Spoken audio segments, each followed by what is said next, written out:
Osteoporosis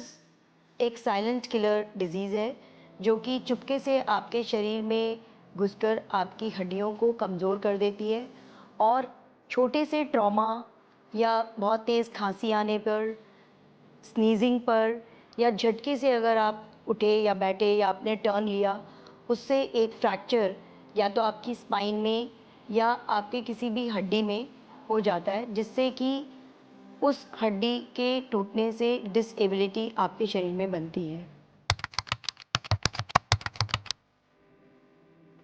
osteoporosis जैसे कि bone health के बारे में मैं बात कर रही हूँ। So bone is made up of protein and उसके अंदर कैल्शियम विटामिन डी के साथ उसको एक स्ट्रेंथ देती है। सो बोन का दो स्ट्रक्चर है, one is the bone mass and other is the bone mineralisation, जो कि हम एक सिंपल टेस्ट जिसे कि हम डेक्सा स्कैन कहते हैं उससे कराते हैं। और उसके साथ हम कुछ टेस्ट जैसे कि जो कि हड्डी की हेल्थ के बारे में बताता है, जैसे calcium, phosphorus, parathyroid hormone, vitamin D और डेक्सा स्कैन, ये चारों पांचों चीज़ें जब हम कराते हैं तो हम हड्डी की हेल्थ को बता पाते हैं।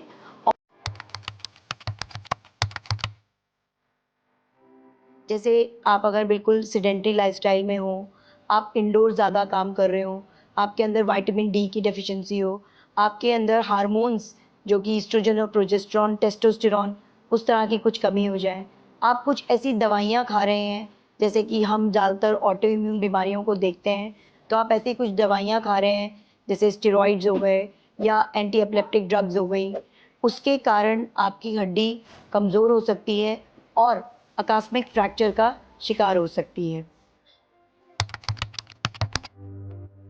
बोन हेल्थ को पाने के लिए आपको एक अर्न प्रिंसिपल मैं आपको दे रही हूँ, दैट इज़ कि अगर आप एक्सरसाइज करते हैं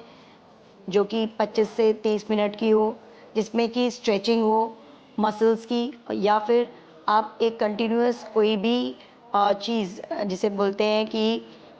एक बैटन ले लीजिए या एक बॉल ले लीजिए, उसके साथ अगर आप एक्सरसाइज करते हैं तो ये आपकी बोन हेल्थ को इम्प्रूव करती है। तो isometric exercises really helps which is should be done every day 25 to 30 minutes. आपका न्यूट्रिशन, जो आपकी प्लेट में क्या खा रहे हैं, कितना उसमें कैल्शियम ले रहे हैं, उसमें प्रोटीन की मात्रा कितनी है, उसमें आपका विटामिन डी,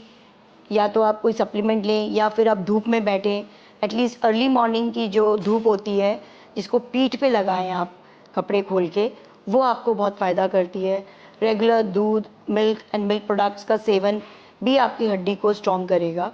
देन कम्स आपका एटीट्यूड, मेडिटेशन, क्योंकि बहुत सारी चीज़ों में जब आपका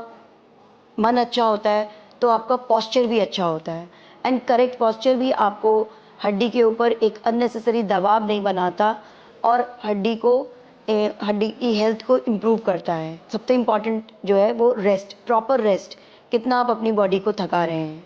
सो ये सारी चीज़ें आपको एक अच्छी बोन हेल्थ के लिए अग्रसर करेगा।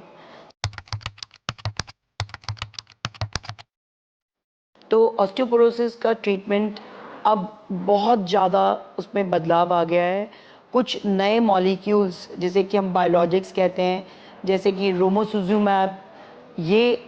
आज अवेलेबल है इंडिया में, जो कि हड्डी को टूटने, हड्डी को घिसने और हड्डी को नए सेल्स उसके बनाने, मतलब ऑस्टियोब्लास्ट और ऑस्टियोक्लास्ट, ये जो दो सेल्स होते हैं उसकी ब्लास्ट की एक्टिविटी को बढ़ाता है और ऑस्टियोक्लास्ट की एक्टिविटी को कम करता है, जिससे कि overall health of the bone improves. Calcium की सप्लीमेंटेशन, विटामिन डी सप्लीमेंटेशन के साथ साथ हमारे पास बोन मैट्रिक्स को बनाने के लिए पैराथायराइड हार्मोन जो एनालॉग्स हैं, जैसे कि हम पीटीएच एनालॉग्स लाइक टेरीपेराटाइड के नाम से आता है, वो भी हम इस्तेमाल करते हैं, जिससे कि हड्डी के डेंसिटी को हम इम्प्रूव करते हैं। सो ये सब ट्रीटमेंट अब अवेलेबल हैं, जो कि किसी भी पद्धति के डॉक्टर, चाहे वो फिजिशियन हो और ऑर्थोपेडिशियंस हो, even rheumatologist and the endocrinologist, these are the specialists who treat osteoporosis.